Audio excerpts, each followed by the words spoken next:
तो पुण्यात्मा, अब गीता जी के अंदर केवल एक ओम मंत्र बताया है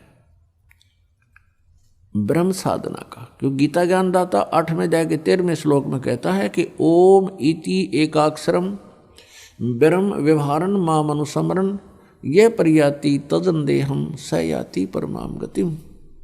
मुझ ब्रह्म का केवल एक ओम मंत्र है, नथिंग एल्स, इति बस। और जो ये उच्चारण करके सिमरण करता हुआ ये परियाति तजंदेहम, जो शरीर त्याग कर जाते समय तक किसी का सिमरण करता हुआ जाता है, स याति परमाम गति, वो परम गति को प्राप्त होता है। यानी ओम से मिलने वाली जो गति लाभ है वो परम गति इस ओम तक मिल लगेगी, ओम मंत्र से। और वो क्या है? ब्रह्मलोक प्राप्ति ओम नाम के जाप से, क्योंकि ये ब्रह्म का जाप है, मंत्र है, तो इससे ब्रह्मलोक प्राप्त होगा। और ब्रह्मलोक में गए हुए प्राणी भी पुनः इसमें मृतलोक में आते हैं, जन्म मृत्यु में आते हैं। गीता जी अध्याय नंबर 8 के श्लोक नंबर 16 में।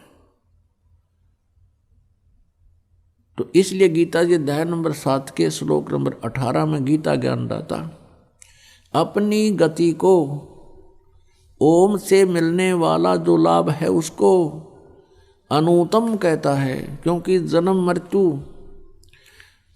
गीता ज्ञानदाता कहता अर्जुन तेरे और मेरे बहुत जन्म हो चुके हैं, तू नहीं जानता मैं जानता हूं।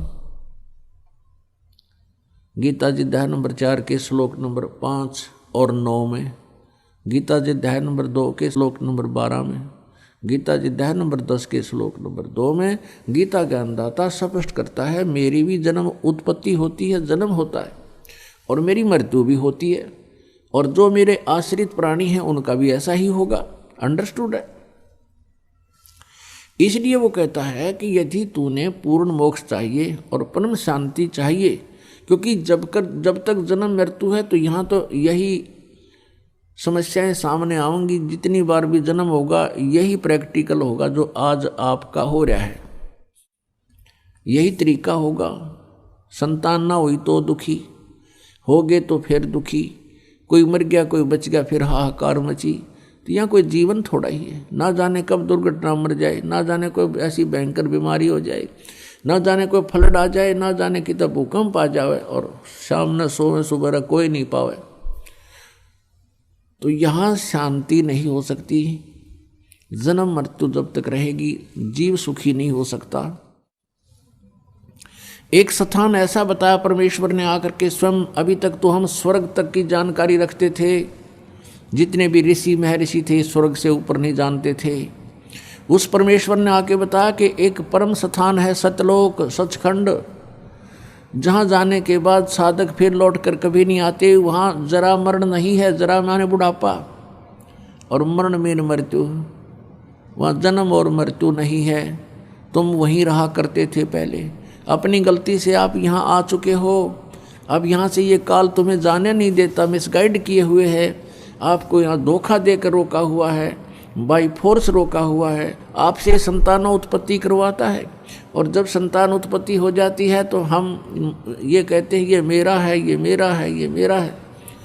और जब मृत्यु हो जाती है काल कहता चल अब ये मेरा है, अब तू जा धक्के खा कहीं पर। अब जो मनुष्य जीवन से कार्य हमने करना होता है उसको ये नहीं करने देता है, और करने देता है तो नकली गीत करो, जैसे पहाड़ों पर चढ़ जाओ, वहाँ दर्शन करके आओ, धक्के खाओ खूब, कोई प्रॉब्लम नहीं। और जब ये सतलोक आश्रम बरवाला की तरफ चलने लगते हैं 100 बाधाएं पैदा कर देता है, 100 शंकाएं पैदा कर देता है, वहाँ ऐसा कैसा है, ऐसे कैसे है। और वहाँ हम भटका करते थे, कभी मन में शंका नहीं आई कि यहाँ क्यों आए, यहाँ क्या रखा है इन पत्थरों में, क्योंकि वो काल प्रेरित थे हम। अब दयाल प्रेरित हो गए, परमात्मा की रजा से हम यहाँ पाएंगे। हमने परमात्मा की रजा को बनाए रखना पड़ेगा। उसकी रजा जब तक रहेगी तब तक रहेगी जब तक आप मर्यादा में रहोगे, परमात्मा के नियम को भंग नहीं करोगे तो उनका आपके साथ एक टच बना रहेगा। और आपने मर्यादा भंग कर दी तो भगवान का हाथ उठ जाता है, फिर आप यहाँ नहीं आ पाओगे। फिर तो वहीं धक्के खाओगे जहाँ पहले खाते थे। तो यहाँ आपने परमात्मा का पंजा बनाए रखने के लिए मर्यादा सबसे पहले रखनी पड़ेगी। जो नियम बताए गए हैं उनको खंड ना करना, भगवान आपके साथ रहेगा।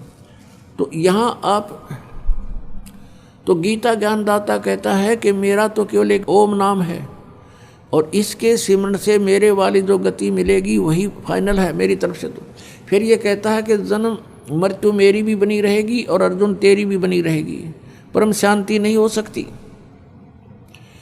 अब फिर बताया 15 में जाए कि 1 से लेकर 4 में और 16 और 17 में गीता जी अध्याय नंबर 18 के श्लोक नंबर 62 में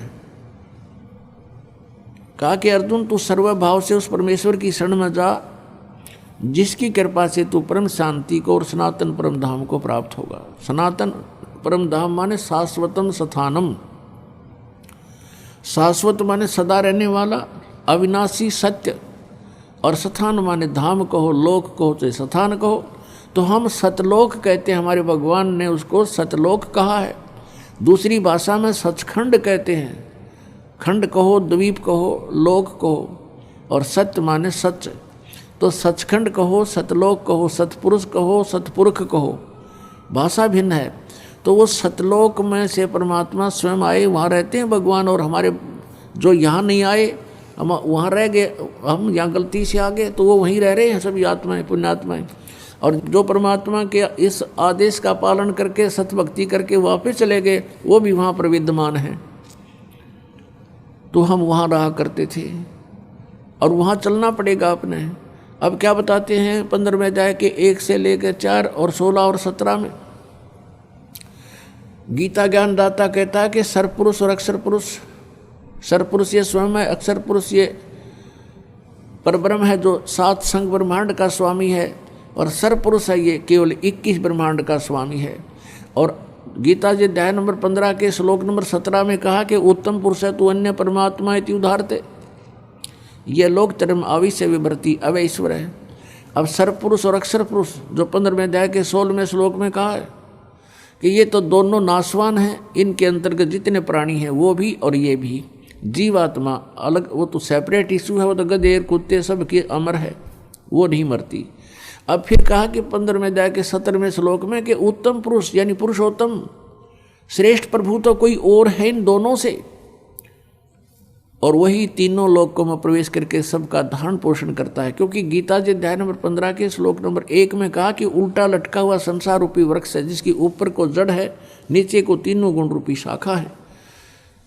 तो ये संसार रूपी वृक्ष की जड़ जो है मूल परमात्मा है, परम अक्षर ब्रह्म है, और मूल से ही पूरे पेड़ को आहार मिलता है।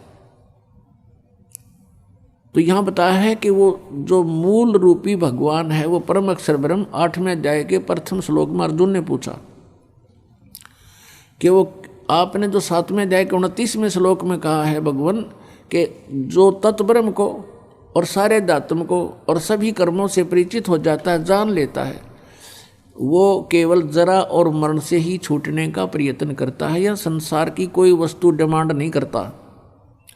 तो किम तत्ब्रह्म, वो ऐसा क्या भगवान है, ऐसा कौन है वो परमात्मा जिसके जानने के बाद फिर यहाँ की इच्छाएं समाप्त हो जाती हैं। गीता ज्ञानदाता ने 8वें अध्याय के 3रे श्लोक में कहा कि वो परम अक्षर ब्रह्म है। तो यहाँ 15वें अध्याय के 17वें श्लोक में कहा है उस परम अक्षर ब्रह्म की तरफ संकेत है। परम अक्षर पुरुष कहो चाहे ब्रह्म कहो, कि वो तीनों लोकों में प्रवेश करके सबका धारण पोषण करता है, वो उत्तम पुरुष है। तू अन्य, वो तो वो परमात्मा तो कोई और है। अब यहाँ गीता ज्ञानदाता 15वें अध्याय के 18वें श्लोक में कहता है अपने बारे में कि मैं तो केवल लोक वेद के आधार से पुरुषोत्तम प्रसिद्ध हो रहा हूँ, क्योंकि मेरे अंतर्गत जितने प्राणी हैं, चाहे वो जड़ हैं, चाहे वो जीवात्मा हैं, और चाहे वो स्थूल शरीरधारी हैं प्राणी हैं, जितने भी प्राणी मेरे 21 ब्रह्मांड में हैं उनसे मैं श्रेष्ठ हूँ, उनसे तगड़ा हूँ, इसलिए मैं पुरुषोत्तम प्रसिद्ध हो रहा हूँ।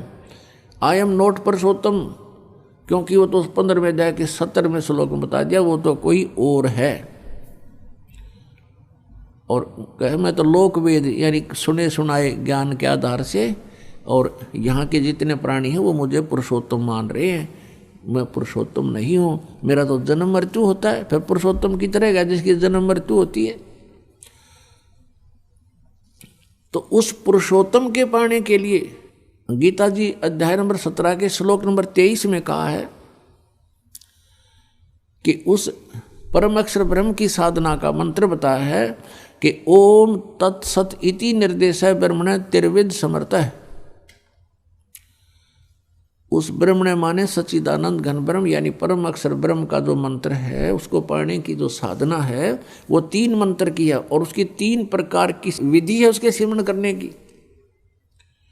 ये है उस परमात्मा के पाने का। इससे क्या होगा? गीता जी अध्याय नंबर 15 के श्लोक नंबर 1 से 4 में कहा है कि जब तत्वदर्शी संत मिल जा जो उल्टे लटके हुए संसार रूपी वृक्ष के सभी विभागों को बताता है, सवेदवित, वो तत्वदर्शी संत है।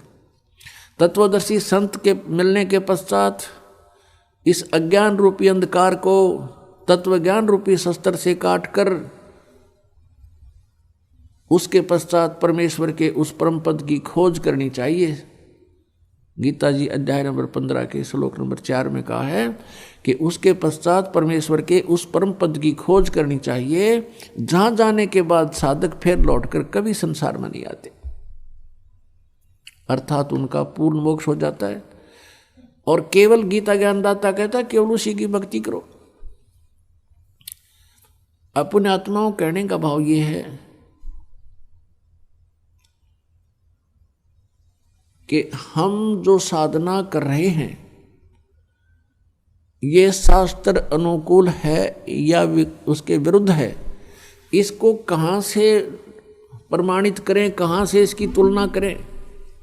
ये सदग्रंथ हैं अपने, जैसे श्रीमद् भगवद गीता और पवित्र 4 वेद, पवित्र श्रीमद् भगवद गीता और पवित्र 18 पुराण और पवित्र 5वां वेद सूक्ष्म वेद परम अक्षर ब्रह्म की वाणी यानी कबीर वाणी, और फिर उन संतों की वाणी जिनको भगवान स्वयं आकर मिले हैं, जो उनका विधान है प्रभु का, उनकी वाणी में जो कुछ लिखा वो हमारे सदग्रंथ है, वो हमारे शास्त्र हैं। अपने आत्माओं इन शास्त्रों को भी हमने ध्यान से देखना है कि कौन से शास्त्र किस सत्र के हैं। जैसे गीता जी और वेदों में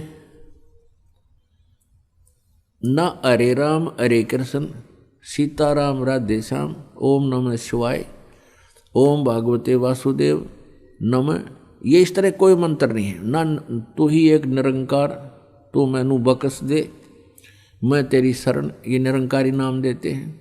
और ना ये जो स हम ये नाम देते हैं, स हम हंस नाम देते हैं कुछ, यानी ये मनमुखी बकवादे हैं, इनसे कोई लाभ जीव को नहीं होगा। और न ही ये अकाल मूर्त सब स्वरूपी राम सतपुरुष, और न ही ये मंत्र हैं निरंकार ओंकार ज्योत निरंजन सोहम और सतनाम। ये जो नाम हैं, इन 2 मंत्र जो जैसे केवल ब्रह्म की साधना करनी है ओनली ओम मंत्र है, और परम अक्षर ब्रह्म की करनी है तो 3 मंत्र हैं ओम तत्सत। ओम तो सीधा है, सार्वजनिक रखा है ये तो ब्रह्म का, और तत् और सत ये सांकेतिक हैं, गुप्त मंत्र हैं। ये दास बताओगा कोड वर्ड है ये। तो तत् मंत्र ये जैसे गीता जी अध्याय नंबर 15 के श्लोक नंबर 16 और 17 में 3 पुरुष बताए हैं। पुरुष कहो चाहे भगवान कहो, प्रभु स्वामी कहो। एक सरपुरुष ये तो ब्रह्म है, इसका ओम मंत्र है ओम तत्सत में, और दूसरा अक्षर पुरुष है जिसको परब्रह्म कहते हैं, जो 7 संग ब्रह्मांड का स्वामी है। जो 7 संग ब्रह्मांड का स्वामी है वो अक्षर पुरुष है, उसका मंत्र ये तत् है। और जो सत मंत्र है ओम तत्सत में, वैसे ये तत् सांकेतिक है, सीधा नहीं ओम तत्सत ये जाप नहीं करने का ऐसे। अब सत जो मंत्र है वो भी सांकेतिक है, इसका अन्य एक मंत्र है, ये है परम अक्षर ब्रह्म का,